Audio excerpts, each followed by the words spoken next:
Nag-alok siya sa mababang halaga, syempre po, bilang negosyante, gusto pong subukan o i-grab po yung opportunity na ito pong mag-asawa. Pero pagdating sa bayan ng Naik, nagpahinto umano si Tambo sa liblib na bahagi para umihi. Dito na raw naganap ang krimen.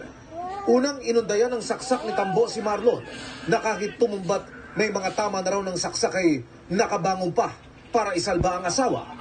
Pinilit niya pong salagin yung panaksak pero talagang napuruan si Ate Chari. Naisugod sa pagamutan si Chari na tinamaan sa lalamunan pero kalaunay binawian din ang buhay. Si Marlon naman stable na ang lagay sa ospital. Takas bitbitang 3 milyong pisong cash ng mga biktima.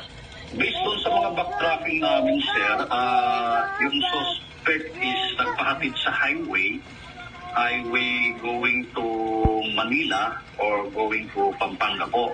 Ongoing pa rin po lahat po ng mga backtracking ng CCTV. Baka po may nakakakilala sa kanya, magbigay po ng informasyon. Pagbigay alam lamang po sa pulisya. Kasi hindi naman po namin habol dito yung nawalang pera o anumang material na bagay. Ang gusto lang naman po namin ay hustisya. Panawagan pa ng pamilya ng mga biktima. Baka nabigla ka lang sa pangyayari, dala ng personal na pangangailangan, pwede naman natin pag-usapan lahat. Willing naman kami magpatawad eh.